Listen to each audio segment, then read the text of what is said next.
খাইতে খাইতে ঘুমায়া যায়, ঠিক তেমনি ভাবে একজন হাফেজ কোরআন, একজন আলেমের বাবার মৃত্যু তার চাইতে বেশি কষ্ট হবে না? জোরে কোন আল্লাহু আকবার, আরো জোরে কোন আল্লাহু আকবার। একটা আওয়াজ বন্ধ রাখবেন না, চিল্লায় কোন আল্লাহু আকবার। বাবা, সন্তানদেরকে মাদ্রাসায় পড়াবো, সন্তানদেরকে দিন শিখাবো, সন্তানদেরকে কোরআন শিখাবো, সন্তানদেরকে হাফেজ কোরআন বানাবো। বাবারে, আমি বিকেবাড়ি কেন্দ্রীয় মসজিদে নামাজ পড়াই, আপনারা আমার পিছে অনেকে নামাজ পড়েন, আপনারা আমার বয়ান শুনেছেন। বেশি কথা বলবো না, এতটুকু কথা বলে যাবো রে বাবা। দারুল মারিফ হুসানিয়া কওমি মাদ্রাসা আপনার সন্তান দিলে আপনি ঠকবেন না। এখানে বাচ্চাদের কোরআন তেলাওয়াত অনেক সুন্দর করে কোরআন তেলাওয়াত করে। বাস্তব একটা কথা বলি, এই যে সামনে মাহে রমাদান 25 দিবাগত রাত্রিতে হলো কি শবে বরাত, কথা কোন ঠিক কিনা? এই শবে বরাতের রাত্রিতে সারা বাংলাদেশে হাজারো হাজারে লক্ষ লক্ষ মসজিদ, এই মসজিদগুলোর ভিতরে দেখবেন রে বাবা হাফেজ কোরআনদেরকে নেওয়া হয়, কথা কোন ঠিক কিনা? অনেক জায়গার মধ্যে আমাদেরকে নেওয়া হয় ইন্টারভিউ নেওয়ার জন্য। তার কারণ কি? আমি যার কাছে হেস করেছি আব্দুল হক দামাত বারাকাতুহুম, সাধারণ কোন হাফেজ না, বাংলার জমিনে যত হাফেজ আছে রে বাবা সব হাফেজের দাদার দাদা হলেন আমার উস্তাদ আব্দুল হক সাহেব দামাত বারাকাতুহুম, যিনি পিএইচডি এখনো পর্যন্ত পাকা দাড়িওয়ালা একটা মুরব্বী। আপনারা দেখবেন তিনার কাছে আমি হেস পড়ছি। বাবা, যেই কথাটা বলি, খতমে তারাবির জন্য হাফেজদেরকে নেওয়া হয়, কথা কোন ঠিক কিনা? এই ঠিক কিনা কোন? খতমে তারাবির জন্য হাফেজদেরকে নেওয়া হয়, ইন্টারভিউ নেওয়া হয়, কথা কোন ঠিক কিনা? ইন্টারভিউ যখন নেওয়া হয়, ইন্টারভিউ দেওয়ার পরে মাহে রমাদানে প্রথম তারাবি থেকে নিয়ে 27শে রমজান পর্যন্ত পুরা কোরআন খতম করে, কথা কোন ঠিক কিনা? 6 দিনে 9 পারা, প্রতিদিন 1 পারা, ঠিক কিনা কোন? 6 দিনে 9 পারা, প্রতিদিন 1 পারা। এইভাবে 27শে রমজান কোরআন খতম করে কি করে না? কথা কোন করে কি করে না? ওই মাহে রমাদানে ছাত্রদের কোরআন তেলাওয়াত কত মজা, কত মজা, কত মজা। বলবো, শুনবেন? এই শুনবেন নাকি? বলবো নাকি? বলেন তো দেখি আল্লাহু আকবার। এই আওয়াজ না, চিল্লায় কোন আল্লাহু আকবার। আরো জোরে বলতে হবে আল্লাহু আকবার। মাহে রমাদানে খতম তারাবি যখন পড়া হয়, তাদের কত সুন্দর কণ্ঠ দিয়ে তেলাওয়াত করে, মনে হয় কুরআন মনে হয় নাজিল হইতেছে। জুড়ে কোন সুবহানাল্লাহ।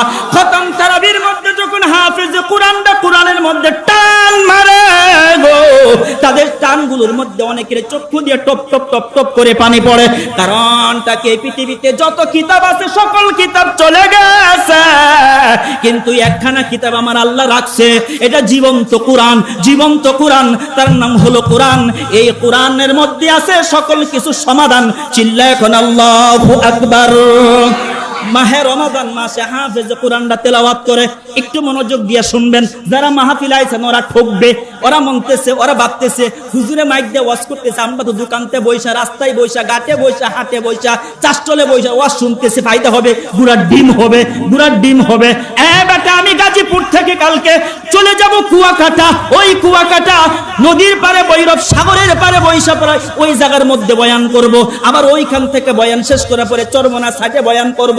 2টা বয়ান শেষ করে আসবো। বাবার এই যে কথাগুলো বলি, কথাগুলো বুঝবেন, কথাগুলো মানবেন। একটাও আমার কথা না, আল্লাহর কথা। আল্লাহর কথার চাইতে সত্য কথা পৃথিবীতে আর কিছু নাই, কথা কোন ঠিক কিনা? মাহে রমাদানে হাফেজরা তেলাওয়াত করে, মনোযোগ দিয়ে শুনেন। আউযু বিল্লাহি মিনাশ শাইতানির রাজীম। আল্লাহু আকবার বন্ধু, দেখি। বিসমিল্লাহির রহমানির রহিম। তাবারাকাল্লাযী বিয়াদিহিল মুলকু ওয়া হুয়া আলা কুল্লি শাইইন কাদির। الذي خلق الموت والحياة ليبلوكم أيكم أحسن عملا وهو العزيز الغفور.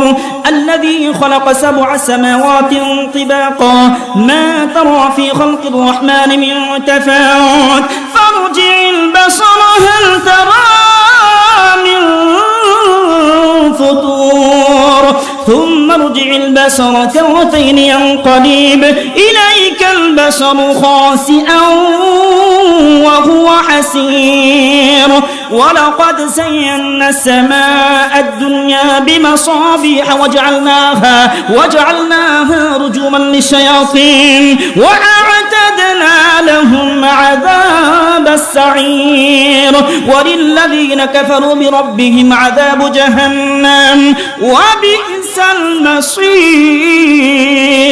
إذا ألقوا فيها سمعوا لها شهيقا وهي تفور تكاد تميز من الغيظ كلما ألقي فيها فوج سألهم خزنتها ألم يأتكم نذير قالوا بلى قد جاءنا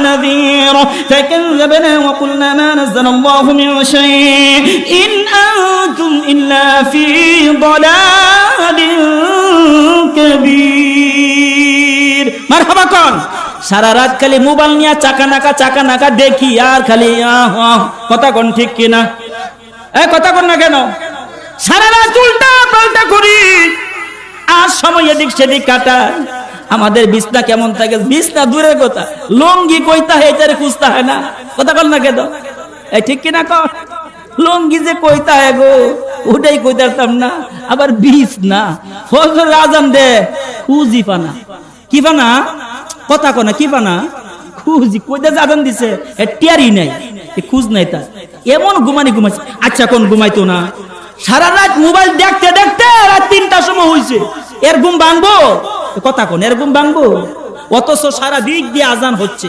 অথচ তার কানের মধ্যে আজান নাই নামাজ নাই কোনো কিছু নাই শিক্ষা গ্রহণ করা দরকার আমার আপনার শিক্ষা নিতে হবে ওই বড়দের কাছ থেকে আমার আপনার শিক্ষা নিতে হবে গো কারি তৈয়ব রহমাতুল্লাহ আলাইহি তিনি খুতবার মধ্যে বয়ান করেছেন তিনি খুতবার মধ্যে লিখেছেন বয়ানটা এইভাবে লিখেছেন রে বাবা যখন রাত্রিবেলা তিনার বিছানার মধ্যে গেলেন সুলতান মাহমুদ গজনবী রহমাতুল্লাহ আলাইহি নফল আমল শেষ করলেন ফরজ আমল শেষ করলেন নফল আমল শেষ করলেন তারপরে কি করলেন দুরূদ পড়লেন দুরূদ পড়া ঘুমাইলেন ঘুমের ঘরে মদিনার কামলিওয়ালা নবী আমার আপনার নবী রাহমাতাল লিল আলামিন জনাব মুহাম্মদুর রাসূলুল্লাহ সাল্লাল্লাহু আলাইহি ওয়াসাল্লাম সুলতান